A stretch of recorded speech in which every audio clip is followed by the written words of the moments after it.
Alright, good evening, नमस्कार। आज एक और क्विज और आज class 12th, the magnetic force between two parallel conductors. तो आपको मालूम है कि फोर्स का एक्सप्रेशन क्या होता है दो पैरेलल कंडक्टर्स या एंटी पैरेलल कंडक्टर्स जहां से शुरुआत होती है इसकी और फोर्स लगती है उन दोनों के बीच में, रिपल्सिव अट्रैक्टिव। तो आप एक एक्सप्रेशन देख रहे होंगे और वो म्यू नॉट बेसिकली परमेबिलिटी है वैक्यूम की, और आपको इसकी बहुत अच्छी समझ होगी कि फोर्स बिटवीन टू कंडक्टर्स, ये एक्सप्रेशन होता है। इसके अंदर I1 current, I2 current, distance between them और लेंथ जिसके ऊपर वो फोर्स लगाई जा रही है। लेकिन मेरा सवाल बहुत ही फंडामेंटल है। अब देखिए, फंडामेंटल का मतलब है conceptual. Conceptual physics is a way to ensure that the whole central idea is inside your mind. आपने पूरा पेज पढ़ा होगा एनसीईआरटी में और दूसरी किताबों के अंदर, लेकिन इसके अंदर सेंट्रल आइडियाज होते हैं। उस पूरे पेज में एक सेंट्रल आइडिया होगा जो डिस्क्राइब्ड होगा। अगर मैं आपसे पूछूं तो सेंट्रल आइडिया क्या था? Force between two parallel current carrying conductors. Anti parallel parallel एक ही बात मान लेते हैं, तो आपका जवाब होगा आइडिया इज फोर्स, कि फोर्स है इन दोनों के बीच में। तो यही आइडिया है। सी, जब मैं सवाल आपसे पूछूंगा तो essentially the way I quiz is very very conceptual. If you look into the level of NTA ने इस बार जो लेवल दिया उससे साफ लगता है कि they have no intention to give you very simple papers. What they're asking you to do is be very well prepared. Paper बहुत tricky, lengthy, mathematical और कैलकुलेशन सेंट्रिक। और अगर मैं सेंट्रल आइडिया बात करूं कि एनटीए क्या बोल रहा है, एनटीए बोल रहा है कि आप बेसिकली कॉन्सेप्चुअल फिजिक्स पढ़ के आइए। अगर आपको वो समझ में आई है तो आप सवाल कर पाएंगे। अगर आपको समझ में नहीं आया और आपने बहुत ज्यादा टेस्ट दे दिए, बहुत ज्यादा सवाल कर लिए, उससे कुछ नहीं होगा जब तक सेंट्रल आइडिया का आपका होल्ड नहीं बनेगा इस क्विज के अंदर। And that's the way I teach, right? The whole teaching I do is conceptual. मेरी पूरी पढ़ाई कॉन्सेप्चुअल है। उसके अंदर सिर्फ लेक्चर या मेरे यूट्यूब पे 2000 वीडियोस हैं। उसके अलावा what I do is I conduct online live quizzes. I am bringing lot of quizzes. मैं बहुत सारी क्विजेस भी लेके आ रहा हूँ। और उसके अंदर हमारा एम क्या है कि वो जो सेंट्रल आइडिया है, before you go to the exam, I think you should undergo some type of quiz which proves कि आपको वो सेंट्रल आइडिया आ गया है। आपने लेक्चर सुना और एग्जाम दिया और बहुत ज्यादा एग्जाम दिया, ज्यादा फ्रस्ट्रेशन होगी क्योंकि आपको सेंट्रल आइडिया वाला जो क्विज था वो तो कंडक्ट ही नहीं हुआ।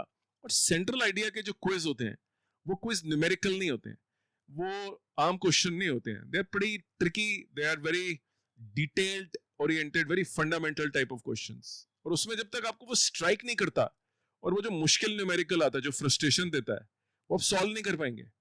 आप कितनी प्रैक्टिस कर लें, जब सेंट्रल आइडिया वाला क्वेश्चन आएगा जिसको कॉन्सेप्चुअल फिजिक्स बोलते हैं, आप सॉल्व नहीं कर सकते हैं। और एनटीए की डायरेक्शन अब यही है। NTA is now asking you to learn mathematics.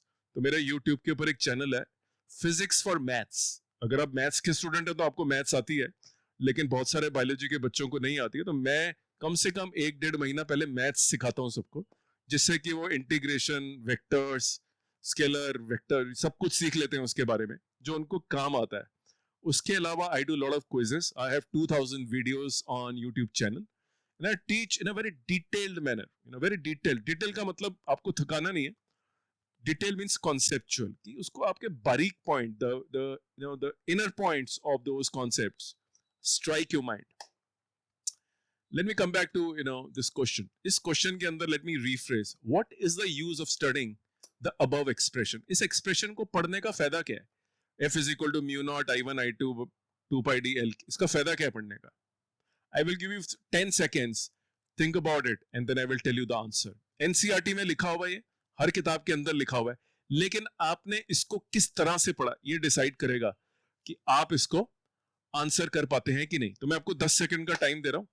ये मैं क्लास में भी करता हूँ और ऑनलाइन भी करता हूँ। और अभी तो खैर कोविड है तो classes are difficult, but when I teach online I do this. I am going to give you 10, 9, 8, 7, 6, 5, 4, 3, 2, 1. अगर आपने अब तक इसका आंसर बता दिया, then you have the sense of central idea. आप इसके न्यूमेरिकल कर लेंगे, आप इसके आंसर दे देंगे, लेकिन सेंट्रल आइडिया का क्वेश्चन जो है थोड़ा टफ होता है क्योंकि इसकी फ्रेजिंग ऑब्वियस नहीं होती है. इसका आंसर ये है, अब सुन लीजिए. इस एक्सप्रेशन की मदद से ही एम्पियर को डिफाइन करा गया. The definition of ampere came from this expression. 1 ampere को जो डिफाइन करा गया वो इसकी मदद से करा गया. इसके बिना 1 एम्पियर को डिफाइन नहीं कर पाते थे. और चार्ज जो है जो डिफाइन करा गया फिर करंट के टर्म्स में, वो बाद में. सबसे पहले करंट जो आपका 1 एम्पियर है फोर्स द्वारा कैलकुलेट करा गया. तो आप ब्रॉड आइडियाज जो है वो सबको मालूम है कि force, parallel wire, anti parallel, but what is the use of studying this expression? This is very fundamental. अगर नीट में आपको 4 चॉइस आ जाए कि इस एक्सप्रेशन पढ़ने का यूज क्या है, आप एक नीचे लिखा जा सकता है कि to calculate the force between the 2 parallel conductors, to calculate force per unit length, to find the magnetic field if the force is known, and the fourth choice can be to define 1 ampere.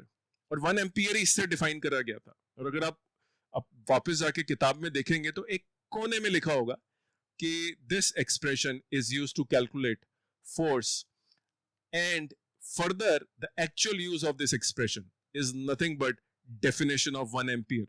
This expression tells you the central idea of 1 ampere. अब जाके आप पढ़िए और ध्यान से पढ़िए और line में आपको एनसीईआरटी में या कहीं पे नजर आएगा इस एक्सप्रेशन का यूज 1 एम्पियर को डिफाइन करने में मदद करता है. मेरे YouTube चैनल पे 2000 वीडियो हैं, बहुत सारे न्यूमेरिकल सॉल्व्ड हैं. कोइंसिडेंटली बहुत सारे न्यूमेरिकल और क्वेश्चंस मेरे ही चैनल से नीट और जेई मेंस और बोर्ड के अंदर आते हैं. मैं इसको पिछले 3-4 साल से बना रहा हूं, लेकिन अनइंटेंशनल ये कोइंसिडेंस है कि जो मैं क्वेश्चन बना रहा हूं वो सारे नीट और जेई और सीबीएसई में आ रहे हैं. तो मेरा सजेशन ये है कि आप सारे वीडियोस ध्यान से देखिए, मेरी क्विजेस को फॉलो करिए, तो आपके दिमाग में धीरे धीरे क्लैरिटी आएगी कि फिजिक्स पढ़ते भी कैसे हैं. हम न्यूमेरिकल सॉल्व कर लेते हैं, बहुत सारे टेस्ट देते हैं और फ्रस्ट्रेट हो जाते हैं क्योंकि वो सेंट्रल आइडिया वाला हट के जो क्वेश्चन आता है, जो सारा एंट्रेंस हट के ही वाले क्वेश्चन का होता है, वो हमसे करा नहीं जाता. और एनटीए ने इस बार बताया है कि they are not going to give you straightforward questions. NTA अब आपसे प्रॉपर एक लेवल का क्वेश्चन पूछेगा जिससे कि आप सिर्फ स्ट्रेट फॉरवर्ड क्वेश्चन करके नीट में अच्छी रैंक नहीं ला सकते. वो जो आपके कॉन्सेप्चुअल क्वेश्चंस हैं जो अब बिल्कुल एनटीए ने उसको पूरा अंदर अपने पेपर के अंदर कम से कम फिजिक्स में तो भर दिया है, that will make your life bit difficult if you don't understand the central ideas or concepts. Always study conceptual physics. Never try to over practice or over read. Capture the central ideas, capture the concept, the rest follows. बाकी सब हो जाता है. So thank you very much for your time. I will come out with one more quiz and soon we will meet. Watch all my videos. Thank you very much.